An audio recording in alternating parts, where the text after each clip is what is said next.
Hello everyone, welcome back to my channel. I am Divya. So, we are discussing about class 10th history book chapter number 3 nationalism in India. So, हमने almost बहुत सारा part इस book का इस chapter का cover कर लिया है। तो उस वीडियो की जो लिंक है वो मैंने यहाँ कमेंट सेक्शन में मेंशन कर दी है, आप वहां से देख सकते हैं। तो हमने बात कर ली थी रॉलेट एक्ट क्या होता है, नॉन कॉपरेशन मूवमेंट के बारे में बात की थी, है ना। और हमने देखा था कि जलियांवाला बाग इंसिडेंट्स क्या होता है, ठीक है। तो उसी को आगे कंटिन्यू करते हुए अब हम आज बात करने वाले हैं कि सिविल डिसओबीडियंस मूवमेंट के बारे में।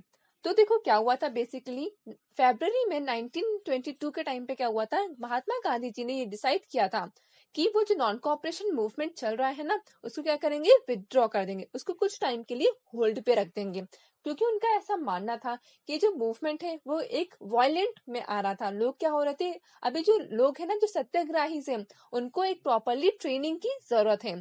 क्योंकि अभी वो जो मास स्ट्रगल है उसके लिए वो बिल्कुल भी प्रिपेयर नहीं है। अभी क्या कर रहे हैं, वो वायलेंट कर रहे हैं, वो पुलिस स्टेशन पे इन सब पे क्या कर रहे थे, अटैक कर रहे थे, ठीक है। और गांधी जी ऐसा बिल्कुल भी नहीं चाहते थे, क्योंकि सत्याग्रह का मतलब ही क्या होता है, आप मतलब आपको सक्सेस कब मिलेगी, जब आप बिना किसी फिजिकल फोर्स के आप अपना काम करो। तो इसलिए महात्मा गांधी जी ने क्या किया, इस नॉन कॉपरेशन मूवमेंट को विड्रॉ कर दिया।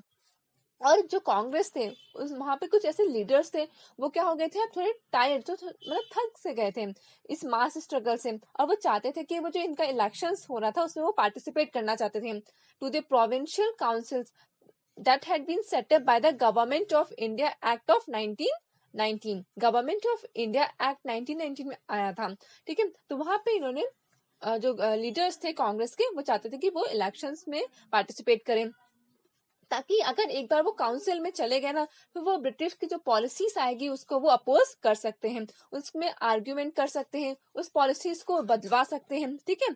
और ये कब पॉसिबल होगा, and also demonstrate that these councils were not truly democratic. तो बेसिकली इसमें क्या था, CR दास और मोतीलाल नेहरू, ये दो ऐसे लीडर थे, उन्होंने क्या फाउंड की थी, स्वराज पार्टी की फॉर्मेशन की थी within the Congress to argue for a return to council politics. लेकिन कुछ यंग लीडर्स थे। अब यंग लीडर्स कौन कौन थे, लाइक जवाहरलाल नेहरू हो गए, सुभाष चंद्र बोस, है ना। तो ये कुछ ऐसे लीडर्स हैं, वो चाहते थे, क्या थे, रेडिकल थे। उनका मानना था कि वो मास एजिटेशन से ही क्या कर सकते हैं, ये हम पूरी कंट्री को फ्रीडम दिलवा सकते हैं। वो चाहते थे फुल इंडिपेंडेंस। अब ऐसी सिचुएशन में क्या हुआ, इंटरनल डिबेट डिस्कशंस हुए, ठीक है। अब इंडिया की जो पॉलिटिक्स है ना, like towards the late 1920s में, ठीक है, वो मतलब अगर शेप्ड आउट हुई। अब देखो पहला क्या इफेक्ट देखने को मिला, इस टाइम पे क्या हो रहा था, पूरा जो वर्ल्ड है ना, पूरा वर्ल्ड इकोनॉमिक डिप्रेशन में था। उस समय क्या थी, जो इकोनॉमिकली क्या चल रहा था, डिप्रेशन चल रहा था। जो एग्रीकल्चर के जितने भी प्राइसेस थे वो फॉल हो रहे थे 1926 के टाइम पे, ठीक है। तब से क्या हुए थे, फॉल होना स्टार्ट हो गया था। और 1930 आते आते तक क्या हुआ था, एकदम से कोलैप्स हो गया था। अब देखो, जैसे ही जब डिमांड होगी ना एग्रीकल्चर गुड्स की, वो जब धीरे धीरे क्या होगी, फेल होने लगी, एंड एक्सपोर्ट क्या होने लगा, डिक्लाइन होने लगा। तो पीसेंट जितने भी फार्मर्स थे उनके लिए बहुत सारी डिफिकल्ट सिचुएशन क्रिएट हो गई कि अब अपना वो जो हार्वेस्ट है वो कहाँ सोल्ड करें, ठीक है। और वो अपना जो जो गवर्नमेंट को वो जो रेवेन्यू पे करते थे, तो वो कैसे पे करेंगे। तो 1930 के टाइम तक क्या हो गया था, country side was in turmoil, बहुत ही हार्श, बोल सकते हैं बहुत ही डिफिकल्ट सिचुएशन थी। अब अगेंस्ट दिस बैकग्राउंड, अब इसको देखो, इस टाइम पे क्या हुआ, एक न्यू टॉरी गवर्नमेंट जो कि ब्रिटेन में थी, उन्होंने क्या किया, कॉन्स्टिट्यूट किया एक स्टैट्यूटरी कमीशन, मतलब एक लीगल कमीशन का फॉर्मेशन किया। किसके अंडर में, सर जॉन साइमन के अंडर में। अब ये बेसिकली जो कमीशन जो बना था ना, इसका बेसिकली रिस्पॉन्स क्या था, टू द नेशनलिस्ट मूवमेंट, जितने भी मूवमेंट हो रहे थे उसके ऊपर देखना। और जितना भी कॉन्स्टिट्यूशनल सिस्टम होगा ना, इंडिया के जो कॉन्स्टिट्यूशन को फ्रेम करने के लिए, उसके सिस्टम को बताने के लिए, उसके ऊपर लुक कौन करेगा, ये कमीशन करेगा, ठीक है। और इसमें जो भी चेंजेस होंगे उसके बारे में ये कमीशन सजेस्ट करेगा। लेकिन इस कमीशन की एक बहुत ही बड़ा ड्रॉबैक था, वो ये था कि इस कमीशन में कोई भी इंडिया का मेंबर नहीं था। कॉन्स्टिट्यूशन तो इंडिया के लोगों के लिए बनाए जा रहे थे, पॉलिसीज किसके लिए थी, इंडिया के मेंबर्स के लिए थी, लेकिन इसमें कोई भी इंडियन मेंबर नहीं था। और इसमें जितने भी मेंबर्स थे वो सब क्या थे, ब्रिटिश थे। तो इस वजह से जो लोग थे ना वो क्या हुए, वो इस बिल से उतनी ज्यादा सेटिस्फाइड नहीं हुए। और जैसे ही साइमन कमीशन जब इंडिया में अराइव हुआ ना 1928 में, तो कब अराइव हुआ था, 1928 में। डेट्स बहुत इंपॉर्टेंट है इस चैप्टर से। तो उन्होंने जितने भी लोग थे ना इंडिया में, उन्होंने कैसे ग्रीट किया, उन्होंने स्वागत किया विद द स्लोगन, सब स्लोगन लेके खड़े हो गए। उन्होंने बोला था गो बैक साइमन, पोस्टर्स बनाए गए थे इस स्लोगन के साथ में। जितनी भी पार्टीज थी including Congress and the Muslim league participated in the demonstration. इस जो डेमोन्स्ट्रेशन हो रहा था उसमें सभी पार्टी, कांग्रेस हो फिर चाहे मुस्लिम लीग हो, सब ने इसमें पार्टिसिपेट किया था। अब लॉर्ड इरविन ने अनाउंस किया था अक्टूबर 1929 में कि एक wagyu offer of dominion status for India in an unspecified future. मतलब उन्होंने क्या किया था कि एक राउंड टेबल कॉन्फ्रेंस के लिए ऑर्गेनाइज किया था, लेकिन उनका कोई भी स्पेसिफाइड फ्यूचर नहीं था, कोई भी पर्सपेक्टिव नहीं था। इंडिया का जो फ्यूचर है ना उसको लेके कोई भी उनके पास कोई भी पर्सपेक्टिव नहीं था एक फ्यूचर को लेके। तो उन्होंने बट फिर भी उन्होंने ऑर्गेनाइज किया था फर्स्ट राउंड टेबल कॉन्फ्रेंस, ताकि वो फ्यूचर इंडिया का जो कॉन्स्टिट्यूशन है जो फ्यूचर में बनने वाला है उसके बारे में डिस्कस कर सके। लेकिन Congress did not satisfy the Congress leader. लेकिन ये जो राउंड टेबल कॉन्फ्रेंस जो हुई थी ना, इसमें कांग्रेस के जो लीडर्स थे वो बिल्कुल भी सेटिस्फाई नहीं हुए थे। और जो रेडिकल्स थे ना कांग्रेस के अंदर ही, लाइक रेडिकल्स कौन हो गए, जवाहरलाल नेहरू हो गए, सुभाष चंद्र बोस हो गए, वो क्या हो गए, बिकम मोर असर्टिव। और जो मतलब असर्टिव मतलब उनका ऐसा मानना था कि वो फुल इंडिपेंडेंस चाहते हैं, वो किसी के अंडर में रह के कोई भी काम नहीं करेंगे, वो कंप्लीट इंडिपेंडेंस चाहते हैं कि ब्रिटिश यहाँ से क्या हो, वापस अपने कंट्री में चले जाएं, उनका यहाँ पे कोई भी अब डोमिनेशन नहीं रहेगा। वहीं पे जो लिबरल्स थे या जो मॉडरेट्स थे वो क्या हो गए थे, उनके जो प्रपोजल्स था उसको उन्होंने एक्सेप्ट कर लिया। उन्होंने बोला कि हाँ हम आपके अंडर में ही रह के काम करेंगे। लेकिन फिर दिसंबर 1929 में क्या हुआ, जब प्रेसिडेंसी थी जवाहरलाल नेहरू, है ना, तो लाहौर सेशन हुआ था कांग्रेस का। उन्होंने क्या डिमांड की थी, पूर्ण स्वराज की डिमांड की थी, मतलब demand for full independence for India. और इसीलिए डिक्लेयर करते हैं 26 जनवरी 1930 को हम क्या एज अ इंडिपेंडेंस डे। तो पहले ये डिसाइड हुआ था कि 26 जनवरी 1930 पे ये डिसाइड हुआ था कि हम इस दिन इंडिपेंडेंस डे सेलिब्रेट करेंगे, है ना। इसीलिए क्या होता है 26 जनवरी 1915, लाइक हमारा कॉन्स्टिट्यूशन जब इफेक्ट में आया, जब इन्फोर्स हुआ ना, तो 26 जनवरी 1950 से, और हम सेलिब्रेट करते हैं एज अ रिपब्लिक डे।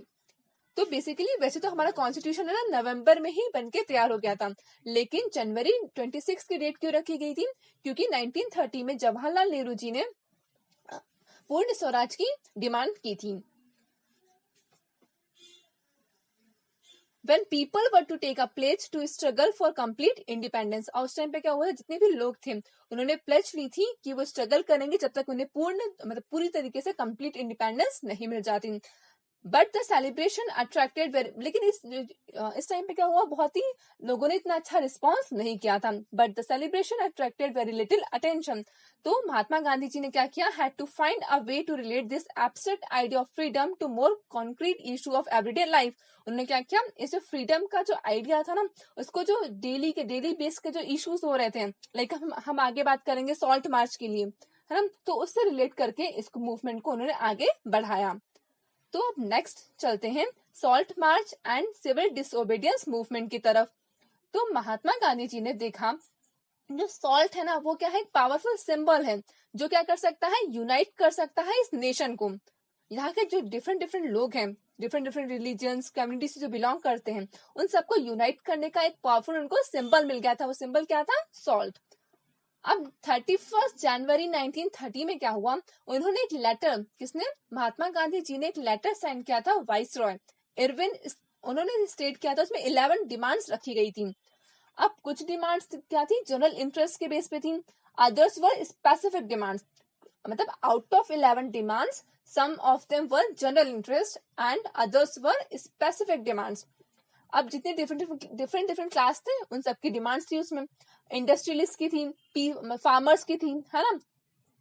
अब ये जो आइडिया था, ये जो डिमांड्स को बनाने का, वो मतलब वाइड रेंजिंग था। तो इसमें क्या था, जितनी भी क्लासेस थी, all classes with in Indian society could identify with them and everyone could be brought together in United campaign.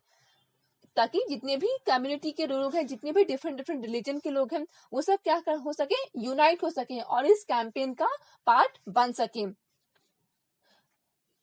अभी जो कैंपेन हुआ था ना, इसमें बेसिकली क्या डिमांड की गई थी कि वो जो सॉल्ट पे जो टैक्स पे करते हैं ना, लाइक उस टाइम पे क्या था, अगर आप सॉल्ट कंज्यूम कर रहे हो ना, तो उसके लिए भी आपको गवर्नमेंट को टैक्स पे करना पड़ेगा। तो उसको एबॉलिश करने की डिमांड थी। अब सॉल्ट, क्योंकि देखो सॉल्ट ऐसी कोई समथिंग, कोई चीज है ना जो कंज्यूम की जाती है, उसको रिच पीपल भी क्या करते हैं, कंज्यूम करते हैं, और पुअर पीपल भी कंज्यूम करते हैं। तो एक बेसिकली सॉल्ट क्या है, one of the most essential item of food. अब अगर हम टैक्स लगा रहे हैं सॉल्ट पे, और गवर्नमेंट की जो and the government monopoly over its production, तो महात्मा गांधी ने डिक्लेयर किया, reveal the more oppressive face of British rule. उन्होंने बताया कि जो ब्रिटिश है वो हमारे साथ कितना गलत कर रहे हैं, इवन हमें सॉल्ट के लिए भी क्या करना पड़ रहा है, टैक्स पे करना पड़ रहा है। Mahatma Gandhi letter was in a way an ultimatum, ये उन्होंने जिनका लेटर जिन्होंने दिया था लॉर्ड इरविन को, वो क्या था, एक अल्टीमेटम था। अगर उनकी डिमांड्स, जो 11 डिमांड्स थी ना, अगर वो फुलफिल नहीं हुई, तो वो क्या करेंगे, 11 मार्च को क्या करेंगे, the latest stated the Congress, वो लॉन्च करेंगे सिविल डिसओबीडियंस कैंपेन, अगर उनकी डिमांड्स को फुलफिल नहीं किया गया। और तो क्या हुआ, बेसिकली जो इरविन थे, जो लॉर्ड थे ना, उन्होंने क्या किया, इसको नेगोशिएट कर दिया, मतलब उसको नेग्लिजिबल लेटर की तरफ ध्यान भी नहीं दिया। तो महात्मा गांधी ने क्या किया, अपना फेमस सॉल्ट मार्च को स्टार्ट कर दिया, और उस जो उन्होंने स्टार्ट किया था, उनके 78 जो वॉलंटियर्स थे ना, उन्होंने भी इस पे पार्टिसिपेट किया, वो भी उनके साथ गए। अब ये मार्च है ना, ये मूवमेंट था, उसमें बेसिकली कितना डिस्टेंस कवर करना था, 240 माइल्स तक पैदल चल के वो लोग गए थे। कहाँ से स्टार्ट हुआ था ये, गांधी जी आश्रम साबरमती में, जो गांधी जी का जो आश्रम था ना, वहां से स्टार्ट हुआ था, to the Gujarati coastal town of Dandi. Gujarat में कोस्टल टाउन है दांडी, वहां तक ये मार्च हुआ था, total of distance of 240 miles. अब ये जितने भी वॉलंटियर्स थे ना, वो कंटिन्यूस वॉक कर रहे थे 24 डेज तक, अबाउट 10 मील्स अ डे, मतलब पर डे वो 10 मील्स का सफर करते थे। अब इस धीरे धीरे क्या हुआ, थाउजेंड्स ऑफ पीपल क्या हुए, इस मूवमेंट में आ गए। फिर बेसिकली ऑन 6 अप्रैल, मतलब उन्होंने कब स्टार्ट किया था, 11 मार्च को उन्होंने स्टार्ट किया था, और 6 अप्रैल को वो दांडी पहुंच गए थे। And ceremonial violated the law, उन्होंने जो लॉ था उसको वायलेट किया। उन्होंने क्या किया, मैन्युफैक्चर किया सॉल्ट को बाय बॉइलिंग सी वाटर, मतलब इंडियंस को अलाउ नहीं था कि वो मैन्युफैक्चर करें सॉल्ट्स को, ठीक है। तो उन्होंने क्या किया, इस लॉ को वायलेट किया, और उन्होंने मैन्युफैक्चर किया था salt by boiling sea water. ये क्या शो करता है, beginning of the civil disobedience movement. So इस तरीके से क्या हुआ, सिविल डिसओबीडियंस मूवमेंट की शुरुआत हुई, मतलब। और अब हम देखो, हमने देखा ना कि how was this movement different from non cooperation movement. ये जो मूवमेंट है ना, वो किस तरीके से डिफरेंट है नॉन कॉपरेशन मूवमेंट से। People were now asked not only to refuse cooperation with the British as they had done in 1921-22, मतलब उस टाइम पे क्या हुआ था कि नॉन कॉपरेशन मूवमेंट के टाइम पे क्या हुआ था, लोगों से अपील की गई थी कि आप जो ब्रिटिश स्कूल्स हैं, जो कोर्ट्स हैं, आप उसको क्या करें, बॉयकॉट करें, जो फॉरेन क्लॉथ्स हैं उसको बॉयकॉट करें। अब उसके साथ उन्होंने बोला कि इसके साथ अब आपको क्या करना है, आपको कॉलोनियल लॉज को भी ब्रेक करना है। जो लॉज बनाए गए हैं ना, गवर्नमेंट ने जो आपके ऊपर जो लॉज बनाए हैं, अब आपको उनका भी वायलेशन करना है। उस लॉ को फॉलो करने की या उस लॉ को मानने की कोई भी जरूरत नहीं है। तो थाउजेंड्स ऑफ पीपल, मतलब जो कंट्री के डिफरेंट डिफरेंट पार्ट्स में थाउजेंड्स ऑफ ऐसे पीपल थे जिन्होंने सॉल्ट लॉ को ब्रेक किया, और उन सब ने क्या किया, सॉल्ट का मैन्युफैक्चर किया और डेमोन्स्ट्रेट किया in front of government salt factories. जो सॉल्ट फैक्ट्रीज थी ना बहुत सारी गवर्नमेंट की, जो किसने स्टैब्लिश की थी, ब्रिटिश गवर्नमेंट ने, उसके सामने क्या किया, डेमोन्स्ट्रेशन परफॉर्म किया। जैसे जैसे ये मूवमेंट आगे स्प्रेड होता गया, फिर क्या हुआ, जितने भी फॉरेन क्लॉथ थे उस सब का भी बॉयकॉट हुआ। जितनी भी लिक्विड शॉप्स थी वो क्या हुई, पिकेटेड हुई। पिकेटेड का मतलब हमने लास्ट वीडियो में समझा था। अब जो पीसेंट्स थे उन्होंने क्या किया, रिफ्यूज कर दिया कि वो पेमेंट, वो रेवेन्यू नहीं पे करेंगे। एंड चौकीदारी टैक्सेस, विलेज ऑफिशियल्स ने रिजाइन कर दिया। एंड इन मैनी बहुत सारी प्लेसेस में जो फॉरेस्ट पीपल थे ना, उन्होंने वॉलेट किया फॉरेस्ट लॉज को। उन्हें एक्चुअली क्या था, जो फॉरेस्ट में जो लोग रहते थे ना, उनको ऊपर ये रेस्ट्रिक्शन थी कि आप फॉरेस्ट से फ्यूल वुड मतलब लकड़ियों को कलेक्ट नहीं कर सकते, ठीक है, आप यहाँ वहां कहीं भी ऐसे ट्रैवल नहीं कर सकते। तो वहां फॉरेस्ट के जो पीपल थे उन्होंने इस लॉ को वॉलेट किया। अब जो डेवलपमेंट हो रहा था ना, इससे वरीड होके जो कॉलोनियल गवर्नमेंट थी वो क्या हो गई, थोड़ी वो वरीड होने लगी, है ना। तो began arresting the Congress leader. अब वो क्या, उन्होंने क्या किया, अब वो कांग्रेस के लीडर को एक एक करके सबको अरेस्ट कर रहे थे। इस वजह से क्या हुआ, वायलेंट क्लैश होने लगे बहुत सारी जगह पे। उस टाइम पे क्या हुआ, अब्दुल गफर खान, वो क्या थे, डिवोटेड डिसिपल थे महात्मा गांधी के, एक शिष्य थे किसके, महात्मा गांधी के। उनको अरेस्ट कर लिया गया अप्रैल 1930 में। अब जितनी भी जो क्राउड थी वो सब क्या हो गई, एकदम एंग्री हो गई। उन लोगों ने क्या किया, डेमोस्ट्रेट किया in the streets of Peshawar. Peshawar की जो स्ट्रीट्स है ना, उस वहां पे उन्होंने डेमोस्ट्रेशन किया। पुलिस फायरिंग हुई, मैनी वर किल्ड। उस टाइम पे बहुत सारे लोगों की क्या हुई थी, डेथ हो गई थी। एक महीने बाद फिर क्या हुआ, Mahatma Gandhi himself was arrested. वो खुद भी क्या हो गए, अरेस्ट हो गए। और जितना भी इंडस्ट्रियल वर्कर्स थे ना शोलापुर में, उन्होंने फिर क्या किया, police, post office, municipal building, law courts, railway station, इन सभी जितने भी स्ट्रक्चर्स थे वहां पे क्या किया, वहां पे अटैक किया। किसने किया, शोलापुर डिस्ट्रिक्ट के जितने भी वर्कर्स थे।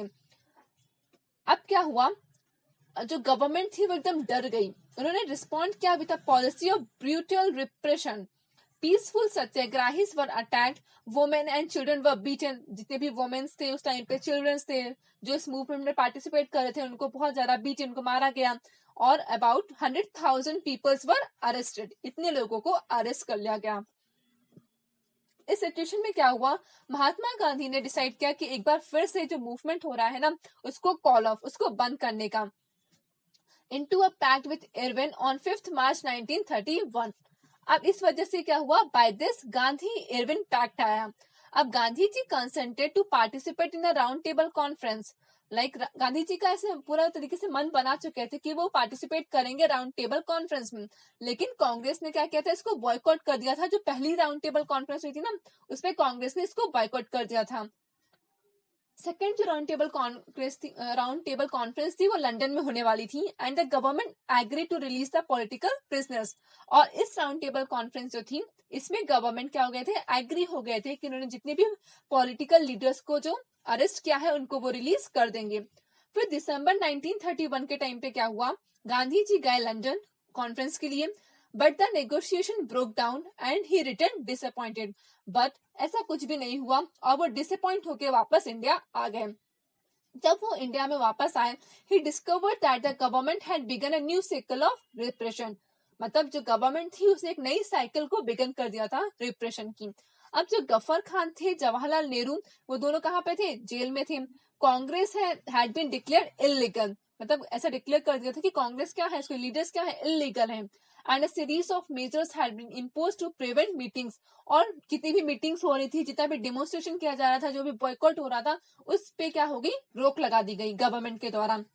महात्मा गांधी ने फिर से रिलॉन्च किया सिविल डिसोबीडियंस मूवमेंट को फॉर ओवर अ ईयर। फिर बाद में क्या हुआ, ये मूवमेंट तो कंटिन्यू रहा, लेकिन 1934 के बाद में क्या हुआ, इस मूवमेंट ने अपनी मोमेंटम खो दी, लॉस्ट हो गई।